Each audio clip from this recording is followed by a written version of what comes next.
matagutlo, matagadlaw. Adunay mga panghitabo dito sa kauluhan, panghitabo sa gawa sa atong nasod, ug adunay mga panghitabo dinhi sa atong dapit. Mga panghitabo nga mao'y makapaikag sa katawhan, nga mabinantayon sa lakat ug dagan sa panahon karon. Itanyag ning istasyon DXSR ang 7 o'clock Breakfast News.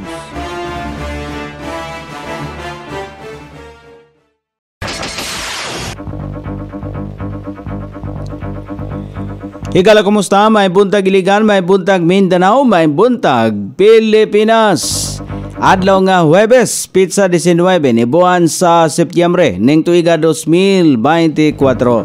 Sangan sa ato Station Manager, Pastor Robin Sulapas, kini ang inyong ka-isar, Kabisaya Nonay B, ang muhatod sa hanay sa balita sa alas 7. O karon sa uluhang tudling, sa ato mga balita, ginang nadakpan sa paggamit o ginadiling droga. Benepisaryo sa serbisyo karavan, gidaig ang pag-assister kaniya sa pagkuha og birth certificate.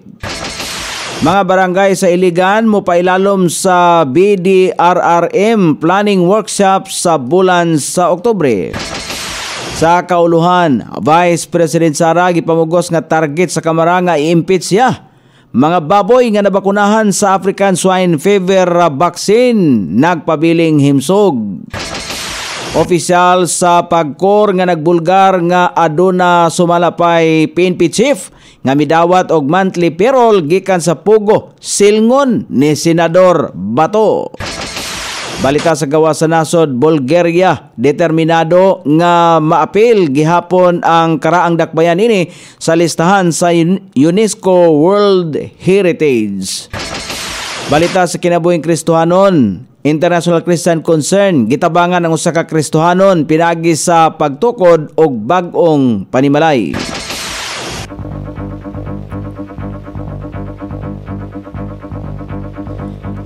Ini ang uluhang tudling sa ato mga balita nga dalit kanato ning istasyon.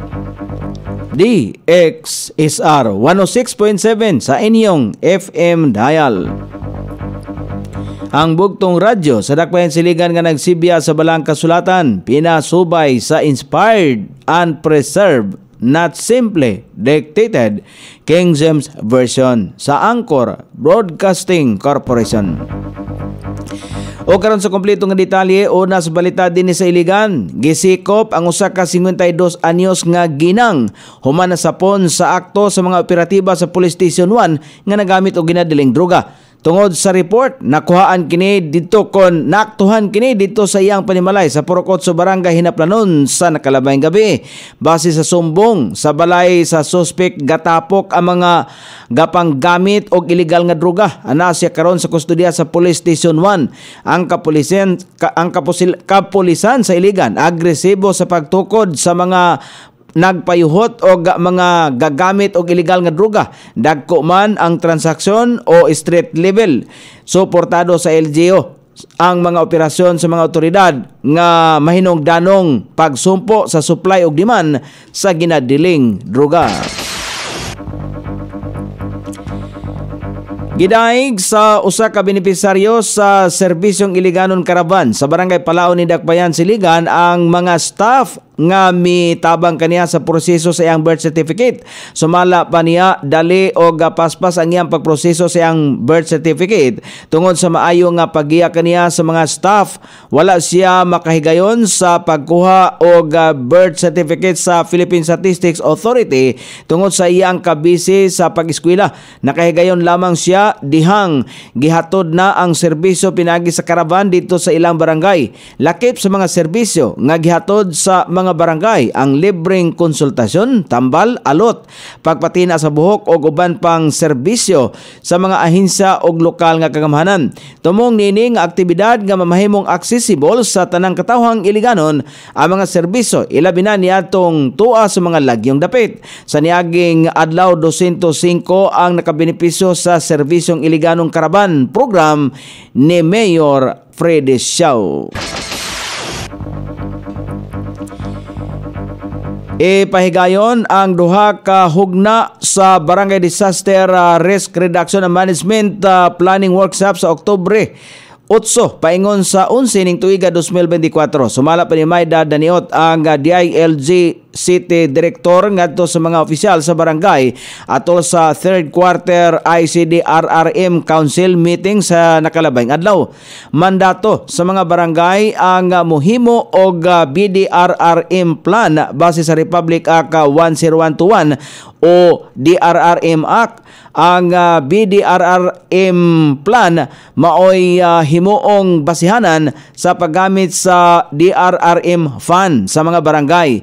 Maklaro usab pinaagi nini kung unsa ang prioridad nila nga proyekto ingon man makita sa LGU unsa nga suporta ang gikinahanglan kung unsaon pagtabang sa mga barangay. Ang BDRRM plan mao ang magpadayag nganong gikinahanglan nila ang partikular nga DRRM program. O karon sa balita sa kauluhan, nagtuo si Vice President Sara Duterte nga target gayod sa House of Representatives nga siya ang ma-impeach base usab sa nahimong privilege speech ni Manila Representative Rolando Valeriano tungod kay adunay nakitang kasaypanan sa pagpakighinabi sa mga sakop sa prensa. Ngadto kang Vice President Sara iyang gibutyag nga ang ginahimo karon sa pagdungog sa House Committee on Good Government and Public Accountability mao ang usa ka lakang nga alang sayang impeachment. Sumala pa niya mismo si ACT Teachers Party List Representative Franz Castro ang nag-ingon nga posible ma-impeach si Vice President Sara tungod sa mga questionabling paggastos sa Office of the Vice President o Department of Education.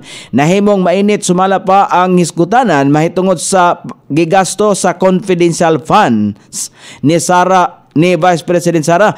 Miatubang kagahapon sa komite si Vice President Sara aron mosulti og ipadayag ang iyahang sentimento. Walay lipod-lipod niining gibutyag sa komite nga dili target sa pagdungog ang bahin sa misuse of funds, accountability o governance. Nagtuo si Vice President Sara nga kini mao ang daoton lamang siya og ang iya ang imahe sa Office of the Vice President og aron mapugnan ang unsa mang political contest nga giatubang. Gumikan sa kawalay igo nga basihanan, gipaundang ni Vice President Sara ang pagdungog. Bisan pa man niini, sumala pa ni Representative Chua nga maoy chairman sa komite nga dili nila mapaundang ang pagdungog tungod kay ilahan lamang giaksyonan ang pagpakigpulong ni Representative Valeriano.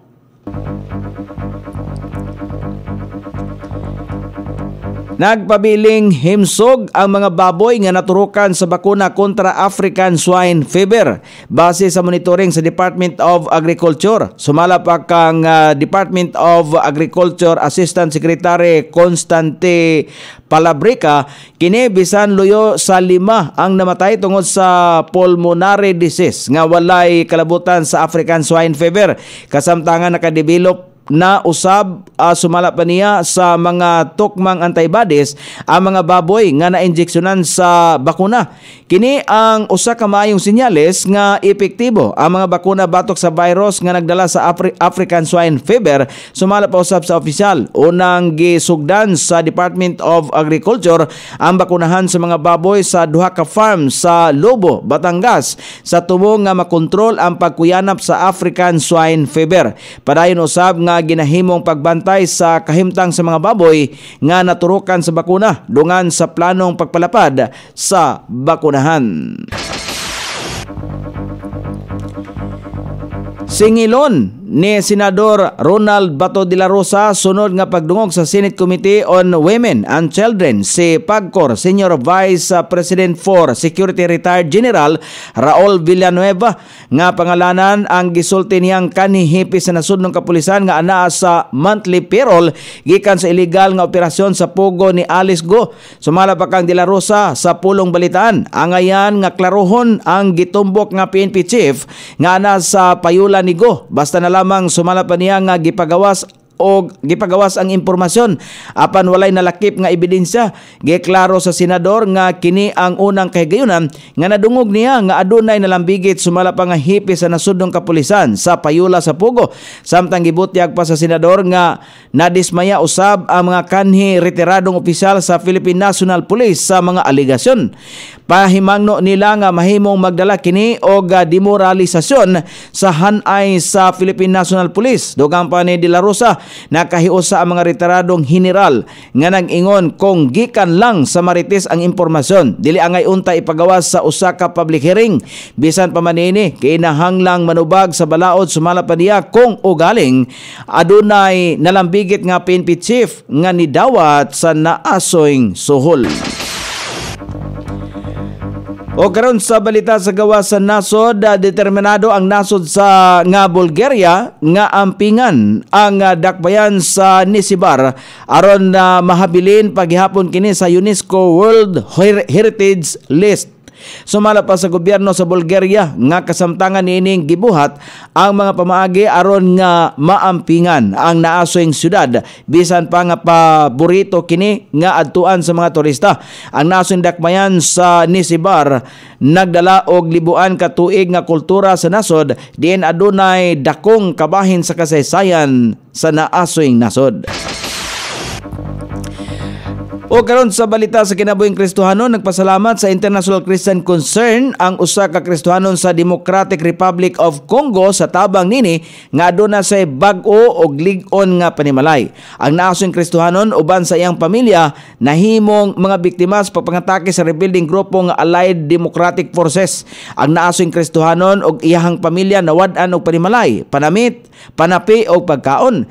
Gipasalamatan usab sa nasong Kristohanon ang Ginoo tungod sa maayong kahimtang nga ila ang nasinatian sa pagkakaron. O karon sa kahimtang sa pagbanabana sa dagan sa panahon, padayon makaapektar sa nasod nga Pilipino ang hanging habagat.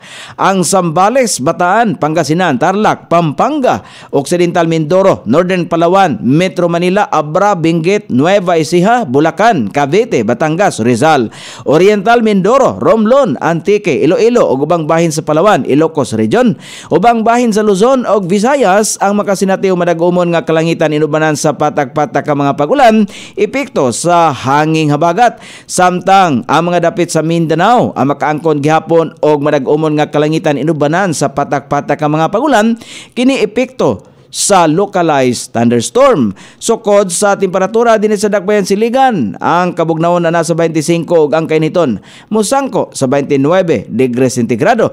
Ang adlaw misilang kaganiya sa alas 5:45 ug mosapon niya sa alas 5:54 sa sayong takna sa kagabion.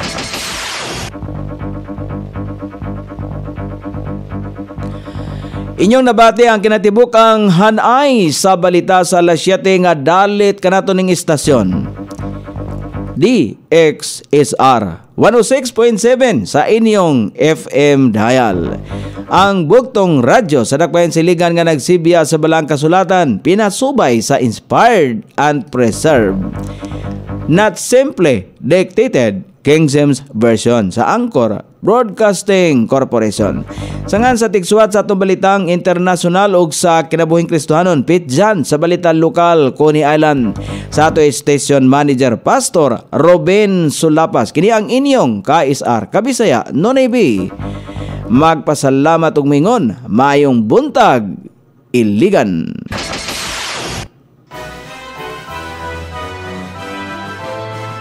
Inyong nabati ang 7 o'clock breakfast news hangtod na usab og mga adlaw sa samang takna o sa samang istasyon.